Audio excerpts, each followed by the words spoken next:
Good morning friends. मैं doctor VK Mishra from gastro liver hospital Swaroopnagar Kanpur. आज मैं बात करूंगा गॉलब्लैडर स्टोन्स के बारे में कि गॉलब्लैडर स्टोन्स बनते क्यों हैं एंड गॉलब्लैडर स्टोन कितने टाइप्स के होते हैं। बिकॉज नॉर्थ इंडिया में जो गॉलब्लैडर स्टोन है ये बड़ी कॉमन प्रॉब्लम है। ये बात सही है कि गॉलब्लैडर स्टोन आपको प्रॉब्लम कर सकता है, इन कभी कभी कुछ बड़ी प्रॉब्लम बनाने की ताकत रखता है। सबसे पहले आपको समझने की जरूरत है कि ये गॉलब्लैडर कौन सा ऑर्गन है आपके पेट में और ये वास्तव में होता कहां पे है। जो गॉलब्लैडर है यहां पर होता है दाईं तरफ की पसली के नीचे। ये यहां पर लिवर होता है, लिवर के नीचे गॉलब्लैडर होता है या लिवर के बेस पर गॉलब्लैडर बैठा हुआ होता है। जो गॉलब्लैडर है या पित्त की थैली है वो एक छोटा सा ऑर्गन है, पियर शेपेड ऑर्गन है। जैसे आप नाशपाती खाते हैं ये उस तरह का ऑर्गन है, ये उस तरह की बनावट होती है इसकी। इसके अंदर एक लिक्विड भरा हुआ होता है जिसे कहते हैं बाइल या जिसे आप पित्त के नाम से जानते हैं, जो ग्रीन कलर का होता है या येलो या येलोइश ग्रीन हो सकता है। ना अगर हम स्ट्रक्चर की बात करें तो इस फोटोग्राफ को ध्यान से देखिए। ये गॉलब्लैडर है। जो गॉलब्लैडर है उसको 3 भागों में बांटा जाता है। सबसे दूर का जो पोर्शन है उसे कहते हैं फंडस, जो आपको टोपी की तरह दिखाई देता है। जो बीच का पोर्शन होता है इसको कहते हैं बॉडी और जो बिल्कुल नीचे का पोर्शन होता है उसे कहते हैं नेक। इसका मतलब fundus, body and the neck, ये 3 पोर्शंस में गॉलब्लैडर को बांटा जाता है।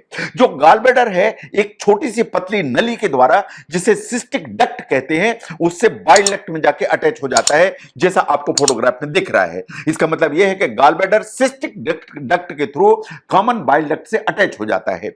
नो स्टोन्स बनते क्यों हैं, ये स्टोन्स क्यों बनते हैं, एक लॉजिकल क्वेश्चन है। जरा इस बिल्कुल ध्यान से देखिए कि ये स्ट्रक्चर एंड फंक्शनिंग है क्या। हमारा जो लिवर है वो हमारे डाइजेशन के लिए बाइल बनाता है या जिसे समझिए पित्त बनाता है। पित्त का काम है कि जो भी हम फैट खाते हैं उसको डाइजेस्ट करे। ये जो लिवर से जो पित्त निकलता है या बाइल निकलता है ये वहां से निकल कर आकर गॉलब्लैडर में इकट्ठा हो जाता है। गॉलब्लैडर जो पित्त है या बाइल है उसके स्टोरेज का काम करता है और उसको धीरे धीरे कंसंट्रेट करता है। जब आप खाना खाते हैं तो खाना खाने से आपके जो इंटेस्टाइन है गॉलब्लैडर को एक सिग्नल देती है कि खाना आया और इसको आप डाइजेस्ट करने के लिए बाइल की जरूरत है। तो गॉलब्लैडर कॉन्ट्रैक्ट होता है और कॉन्ट्रैक्ट होने से जो बाइल है वो बाइल डक्ट में आता है और बाइल डक्ट के थ्रू आपकी ड्यूडेनम या इंटेस्टाइन में आ जाता है और डाइजेशन का काम करता है। नाउ जो स्टोन्स हैं वो डेवलप होना कहां से शुरू होते हैं। जो बाइल है अगर सामान्य से ज्यादा गाढ़ा हो जाएगा या थिक हो जाएगा कंसिस्टेंसी में, दैट्स नंबर 1। अगर ये कंसिस्टेंसी में ज्यादा हो जाएगा तो धीरे धीरे उसके क्लम्प्स बनने लगेंगे और जो क्लम्प्स बनने लगेंगे तो ये रेत नुमा बन जाएगी या रेत जैसी डेवलप होने लगेगी, जो थोड़ी थोड़ी सी सॉलिड मासेज होती हैं। और जब जो स्लज होती है या इस तरह की रेत जैसी बन जाती है वो जब इकट्ठी होती है तो वो स्टोन फॉर्मेशन के लिए तैयार हो जाती है। तो पहले बाइल गाढ़ा होगा, फिर उसके क्लम्प्स बनेंगे, फिर उसकी स्लज बनेगी और फिर स्टोन डेवलप हो जाएगा।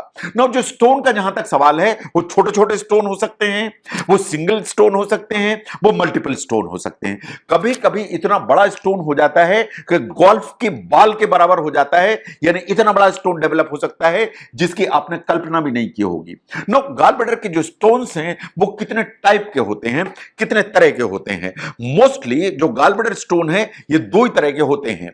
Number 1 the cholesterol stone. जो कोलेस्ट्रॉल स्टोन है वो पीले या हरे कलर के होते हैं, येलो या ग्रीन कलर के होते हैं। These are the most common stones. इनमें से 80% जितने भी गॉलब्लैडर के स्टोन्स होते हैं साइंटिफिकली 80% कोलेस्ट्रॉल स्टोन्स होते हैं। नंबर 2 पर आते हैं पिगमेंट स्टोन। जो पिगमेंट स्टोन है वो हमेशा छोटे होते हैं, वो हमेशा डार्क कलर के होते हैं, वो पिगमेंट यानी बिलिरुबिन के बने हुए होते हैं। तो आपको जो ना कोलेस्ट्रॉल स्टोन हो सकते हैं, आपको पिगमेंट स्टोन हो सकते हैं, इन मिक्स्ड स्टोन हो सकते हैं जिसमें पिगमेंट भी है इन कोलेस्ट्रॉल भी है। तो ये 3 ही तरह के स्टोन्स हैं जो आपको बनते हैं।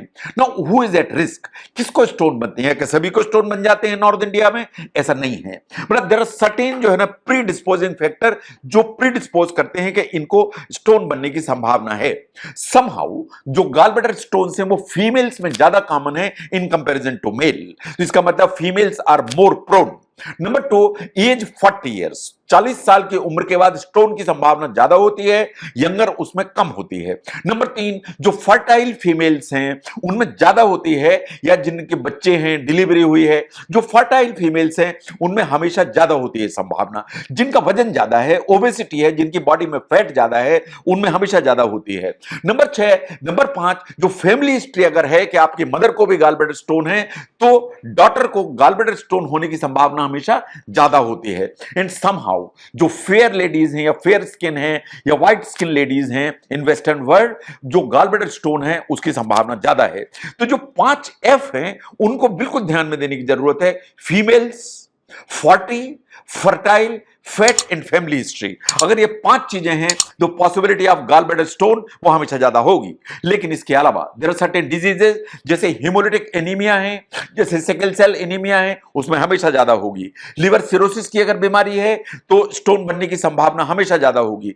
वो फीमेल जो बर्थ कंट्रोल पिल लेती हैं उनमें हमेशा ज्यादा होती है। इन किसी भी इसके लिए अगर आपने सडनली वेट लॉस किया, आपका वेट ज्यादा है, आपने बहुत ज्यादा डाइटिंग करी, तो इट इज क्वाइट पॉसिबल कि ये तेजी से आपको स्टोन डेवलप हो जाए। नाउ अटैक आता क्यों है और अटैक किस चीज से ट्रिगर होता है? जो स्टोन्स होते हैं वो वास्तव में गॉलब्लैडर में बैठे हुए होते हैं, जैसे आपको फोटोग्राफ में दिखाई दे रहा है। लेकिन जब आप खाना खाते हैं तो डाइजेस्ट करने के लिए गॉलब्लैडर कॉन्ट्रैक्ट करता है, इन पित्त को बाहर भेजता है। कभी इस पित्त के साथ में स्टोन उछलकर आपकी नली में जाके फंस जाता है या सिस्टिक डक्ट में जाके फंस जाता है, जैसा आपको इस फोटोग्राफ में दिखाई दे रहा है। इस सिस्टिक डक्ट में जाके फंस जाएगा तो रास्ता पूरा ब्लॉक हो जाएगा। ये रास्ता पूरा ब्लॉक हो जाएगा तो पित्त की थैली डिस्टेंड होने लगेगी। डिस्टेंड होने लगेगी तो इसमें इंफेक्शन, इन्फ्लेमेशन डेवलप होंगे और ये कोलिसिस्टाइटिस डेवलप होगी, और इस तरह से अटैक शुरू होता है कि गॉलब्लैडर स्टोन उछल कर जाकर सिस्टिक डक्ट में फंसा। सिस्टिक डक्ट में फंसा तो रास्ता बंद हुआ, इन पित्त की थैली डिस्टेंड होने लगी, यानी यहां से पूरे की पूरे अटैक की शुरुआत होती है। नाउ क्यों आता है अटैक? क्या हाई फैट डाइट खाने से आता है? शायद। क्या और कोई प्रेसिपिटेटिंग फैक्टर है? मालूम नहीं। लेकिन जो हाई फैट डाइट है इज वन जो वास्तव में लाने की ताकत रखती है। तो अगर हम गॉलब्लैडर स्टोन्स को देखें तो सबसे ज्यादा कोलेस्ट्रॉल स्टोन होते हैं। ये पिगमेंट स्टोन हो सकते हैं या मिक्स्ड स्टोन हो सकते हैं। सबसे ज्यादा गॉलब्लैडर स्टोन बनने का जो डर है इन्हीं 5 F में होता है, दैट फीमेल, फर्टाइल, 40 जिन्हें फैमिली हिस्ट्री है एंड जिन्हें ओबेसिटी है या फैट है। तो इन 5 चीजों को देखिए जो आपको रिस्क में खड़ा करते हैं। तो गॉलब्लैडर स्टोन कितने तरह के होते हैं एंड गॉलब्लैडर स्टोन किन्हें ज्यादा होने का डर है, इसको समझने में अगर ये वीडियो हेल्प करता है तो जरूर शेयर करें।